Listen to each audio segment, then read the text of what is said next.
Planter fasciitis number 3।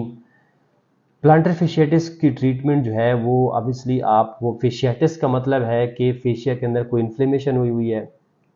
तो उसका best तरीका मैं आपको बताऊं घर में जो आप कर सकते हैं कि आपने कोई भी बर्फ़ का छोटा सा ब्लॉक लिया, ठीक है, अक्सर फ्रिज में पड़ी होती है बर्फ़, वहाँ से उठाया और बर्फ़ को रखा नीचे, उसके ऊपर कोई टॉवल या कोई कपड़ा रखा और उसके ऊपर जो आपका अफेक्टेड लेग है यानी पैर जिसमें आपको पेन हो रहा है उसके ऊपर उस पैर को रखे, उसके ऊपर खड़े हो गए, ठीक है।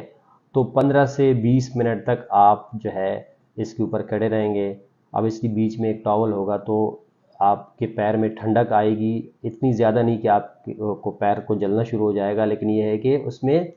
आराम आराम से जो है वो उसमें ठंडक पहुंच रही होगी जिससे उसकी इन्फ्लेमेशन कम होगी। ये आपने दिन में 2 से 3 दफ़ा करना है, यानी सुबह, दोपहर, शाम या रात में सोने से पहले या सुबह सवेरे उठ के फ़ौरन इसको, ये अगर आप करेंगे जो मैंने आपको बताया है, एक हफ्ता अगर आप करेंगे तो प्लांटर fasciitis आपका बिल्कुल सेटल डाउन हो जाएगा, ठीक है। और फिर जब भी इस तरह का मामला हो तो आप इस रेमेडी को घर पे यूज़ कर सकते हैं। प्लस इसके साथ साथ भी ये जो मसल स्ट्रेचिंग का मैंने आपको बताया, क्योंकि fasciitis हो जाता है तो मसल भी ऊपर से खिंच जाता है और हील के ऊपर वही प्रेशर ज़्यादा आ रहा होता है। तो अगर आप काफ मसल की वही स्ट्रेचिंग एक्सरसाइज करेंगे जो मैंने काफ मसल की ट्रीटमेंट बताई, ये भी उसके साथ करेंगे तो 100% आपको रिलीफ मिलेगा।